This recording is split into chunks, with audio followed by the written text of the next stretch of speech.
Bismillahirrahmanirrahim. Assalamualaikum warahmatullahi wabarakatuh. Baiklah, ketemu lagi dengan saya Muhammad Ariyudho Caniago. Saya di sini akan memenuhi tugas dosen, yang mana saya akan mendeskripsikan suatu badan yang dibentuk oleh kerajaan Belanda, yaitu VOC, dan juga saya mendeskripsikan suatu rute atau perjalanan yang dilalui VOC sehingga VOC sampai ke Indonesia. Tanpa lama-lama, baik kita saksikan video selanjutnya. VOC. Pada awalnya, jurnalis The Hotman berlayar ke Nusantara pada tahun 1596. Belanda hanya bertujuan untuk berdagang rempah-rempah. Namun, setelah berhasil menemukan daerah penghasil rempah-rempah dan mendapatkan keuntungan yang besar, Belanda juga berusaha mengadakan monopoli perdagangan rempah-rempah. Kemudian, Belanda mendirikan VOC pada tanggal 20 Maret tahun 1602. VOC adalah fungsi dagang yang juga mengerahkan pasukan bersenjata untuk melancarkan misi.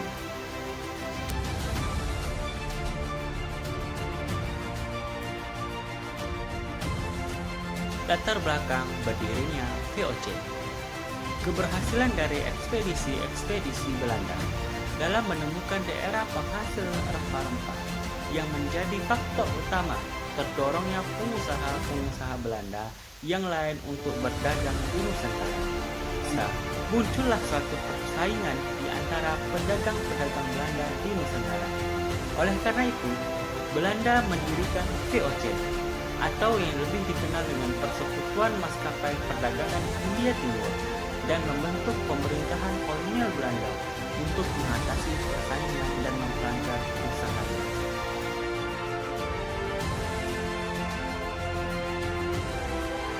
VOC berdiri atas prakarsa dari Pangeran Maurits dan Johan van Oldenbarneveldt pada tahun 1602 dengan pengurus pusat yang terdiri dari 17 orang dan dengan kantor pertamanya di Banten dan dikepalai oleh Francois Luther dari Inggris.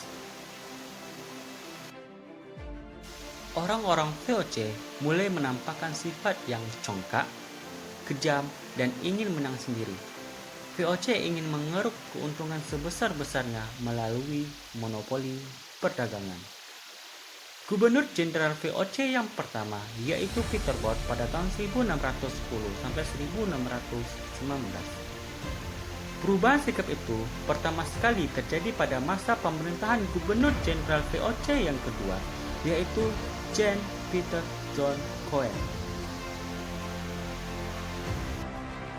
Untuk dapat menguasai Jayakarta, J.P. Cohen kemudian membangun benteng-benteng di sekitar loji VOC sehingga loji semakin besar. Bahkan pada tahun 1616, VOC menyerbu dan membakar kota Jayakarta. Kita lihat seperti video ini bagaimana gambaran VOC menyerang Jayakarta untuk mengeruk keuntungan yang sebesar-besarnya dari daerah tersebut. Di atas reruntuhan kota itu, kota Jayakarta, kemudian dibangun kota baru. Kota baru yang dinamakan oleh VOC itu adalah Batavia, yang sekarang kita kenal adalah Jakarta. Dengan dibangunnya benteng-benteng dan loji-loji sebagai pusat kegiatan VOC, maka jalur-jalur perdagangan di Kepulauan Nusantara telah dikendalikan oleh VOC. Untuk mengendalikan kegiatan monopoli perdagangan rempah-rempah di Indonesia bagian timur, khususnya Maluku, diadakan pelayaran Ongi. Tujuan dibentuknya VOC yang pertama, menghindari persaingan tidak sehat antara sesama pedagang Belanda untuk keuntungan maksimal. Artinya pada waktu itu pedagang Belanda mengalami persaingan yang ketat, maka daripada itu solusi dari kerajaan Belanda itu membentuk VOC. Yang kedua, memperkuat posisi Belanda dalam menghadapi persaingan baik dengan bangsa Eropa ataupun bangsa Asia. Yang ketiga, membantu dana pemerintah Belanda yang sedang berjuang menghadapi Spanyol. Karena pada waktu itu Belanda sedang mengalami perang dan perang itu membutuhkan biaya yang sangat besar untuk Next, hak oktroy VOC, yaitu hak paten yang diberikan pemerintahan Kerajaan Belanda kepada VOC yang berisi: pertama, hak untuk memerintah di negara jajahan; yang kedua, hak untuk memonopoli perdagangan; yang ketiga, hak untuk mencetak mata uang sendiri; yang keempat, hak untuk memiliki angkatan perang sendiri; yang kelima, hak untuk memiliki senjata; yang keenam, hak untuk mengadakan perjanjian; dan yang ketujuh, hak untuk mengumumkan perang. Next, tindakan-tindakan yang dilakukan VOC dalam melaksanakan monopoli perdagangan. Yang pertama, pelayaran hongi. Yang kedua, ekstirpasi. Yang ketiga, verpligte referentie. Yang keempat, kontingenten. Dan yang terakhir, Vernunftstelsel. Bubarnya VOC. VOC dibubarkan pada tanggal 31 Desember 1799, yang mana disebabkan oleh dua faktor. Yang pertama, faktor internal, dan yang kedua adalah faktor eksternal.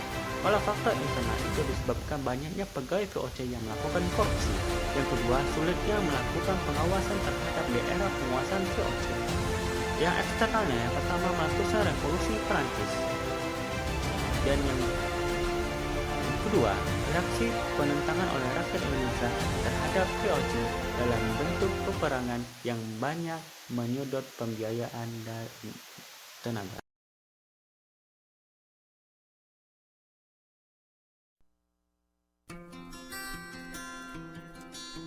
Next, terakhir saya di sini akan menjelaskan peta rute atau perjalanan VOC menuju Indonesia. Kita lihat, inilah gambar yang saya buat, peta yang saya buat,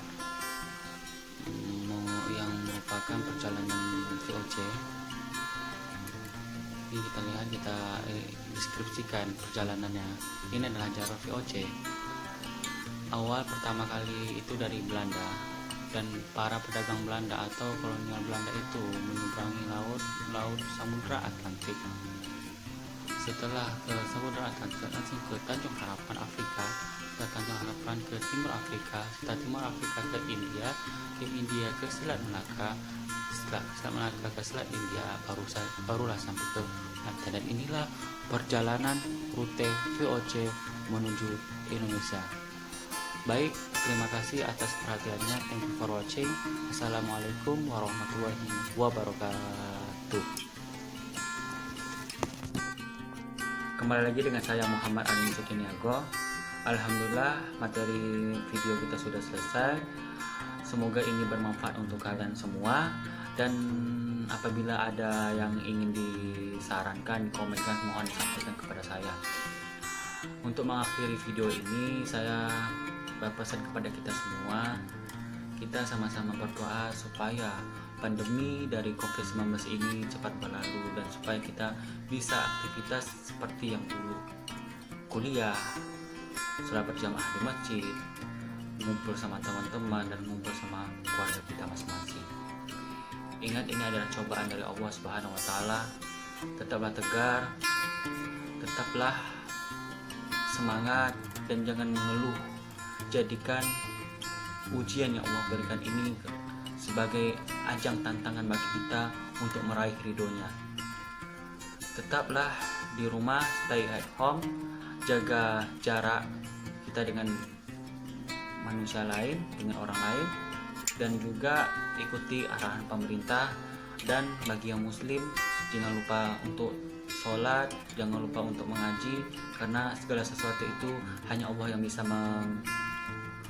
menjawabnya dan juga menghapusnya. Kun fayakun, kun fayakun. Jika terjadi maka terjadilah, kata Allah Subhanahu wa Ta'ala. Dan juga yang non muslim, perbanyakkan ibadah, karena yakinlah ibadah yang kita lakukan akan selalu dijawab oleh Allah Subhanahu wa Ta'ala. Amin amin ya rabbal alamin. Akhirul salam.